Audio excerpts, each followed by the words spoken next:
जळगावच्या राजकारणात पुन्हा एकदा हालचालींना वेग येण्याची शक्यता आहे. राष्ट्रवादी काँग्रेस शरदचंद्र पवार पक्षाचे अध्यक्ष शरद पवार 30 ऑगस्टला जळगाव दौऱ्यावर जाणार असल्याची माहिती समोर आली आहे. आता हा दौरा फक्त एक राजकीय दौरा आहे की जळगावमध्ये राष्ट्रवादीची संघटना पुन्हा मजबूत करण्यासाठी शरद पवारांनी आतापासूनच मोर्चे बांधणी सुरू केली आहे. आणि सर्वात महत्त्वाचं म्हणजे आगामी निवडणुकांसाठी जळगावमधील काही जागांवर उमेदवारांची तयारी याच दौऱ्यातून होईल का, अशा अनेक संभावना निर्माण झाल्या असून आजच्या या व्हिडिओमधून आपण या संदर्भात जाणून घेणार आहोत. त्यामुळे व्हिडिओ शेवटपर्यंत नक्की बघा. सर्वात आधी जळगावच्या राजकीय परिस्थितीकडे पाहूया. जळगाव जिल्ह्यात एकूण 11 विधानसभा मतदारसंघ आहेत. 2024च्या विधानसभा निवडणुकीत या जिल्ह्यात महायुतीला चांगलं यश मिळालं. जळगाव शहरमध्ये भाजपचे सुरेश भोळे तर जामनेरमध्ये भाजपचे गिरीश महाजन विजयी झाले. जळगाव ग्रामीणमध्ये शिवसेनेचे गुलाबराव पाटील विजयी झाले. म्हणजेच सध्या जळगावच्या राजकारणात भाजप आणि महायुतीची ताकद कमी नाही. आणि म्हणूनच शरद पवारांचा आगामी जळगाव दौरा राजकीयदृष्ट्या महत्त्वाचा ठरतो. कारण 2024च्या पराभवानंतर शरद पवारांच्या राष्ट्रवादी समोर जळगावमध्ये मोठं आव्हान आहे. पक्षाच्या संघटनेला पुन्हा उभं करणं, स्थानिक पातळीवर कार्यकर्त्यांना सक्रिय करणं आणि निवडणुकीसाठी सक्षम उमेदवार तयार करणं ही मोठी कामं पक्षासमोर आहेत. याच पार्श्वभूमीवर 30 ऑगस्टचा शरद पवारांचा दौरा पाहिला जात आहे. आता दुसरा आणि अत्यंत महत्त्वाचा मुद्दा म्हणजे एकनाथ खडसे. एकनाथ खडसे हे जळगावच्या राजकारणातील जुने आणि प्रभावी नेते आहेत.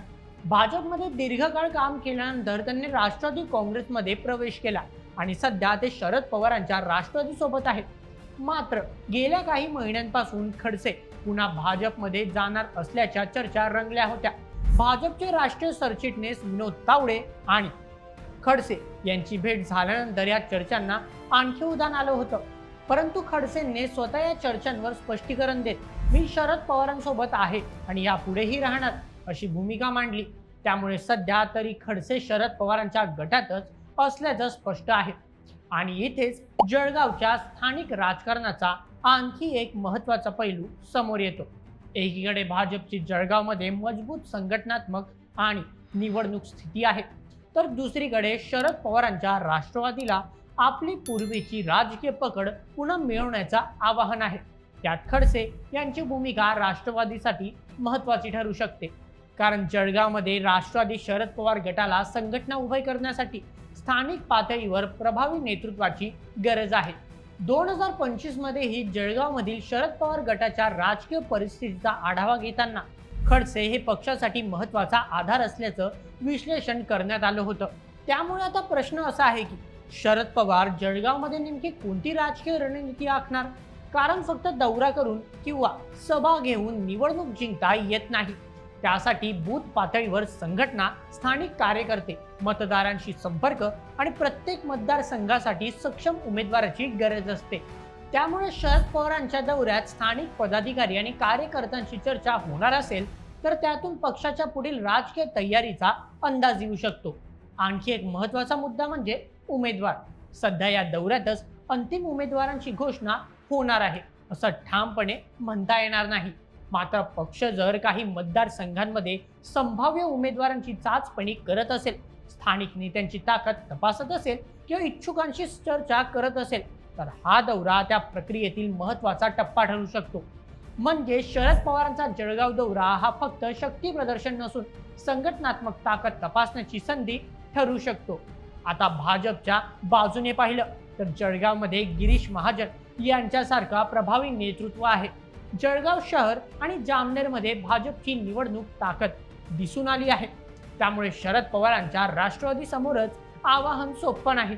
परंतु राजकारणात समीकरणं कायम एकासारखी राहत नाही. खडसे भाजपमध्ये जाणार की शरद पवारांसोबत राहणार हा मुद्दा काही काळ जळगावच्या राजकारणात चर्चेचा विषय होता. आता खडसेंनी आपली भूमिका स्पष्ट केली असली तरी त्यांच्या राजकीय प्रभावाचा उपयोग राष्ट्रवादीला संघटना मजबूत करण्यासाठी किती करता येतो हे पाहणं महत्त्वाचं ठरणार आहे.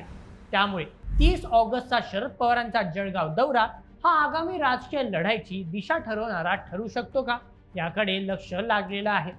जळगावमध्ये भाजपची मजबूत स्थिती असताना शरद पवारांची राष्ट्रवादी पुन्हा आपली पकड निर्माण करू शकते का? खडसे या मोर्चे बांधणीत किती महत्त्वाची भूमिका बजावतात आणि सर्वात महत्त्वाचं म्हणजे पुढच्या निवडणुकीत राष्ट्रवादी किती जागांवर जोर लावणार? या सर्व प्रश्नांची उत्तरं येत्या काळात स्पष्ट होतील. तुम्हाला काय वाटतं? शरद पवारांचा जळगाव दौरा राष्ट्रवादीची नव्याने मोर्चे बांधणी करण्यासाठी महत्त्वाचा ठरेल का? तुमचं मत कमेंटमध्ये नक्की कळवा आणि अशाच व्हिडिओसाठी सबस्क्राईब करा बोल MH आपल्या यूट्यूब चॅनलला. धन्यवाद.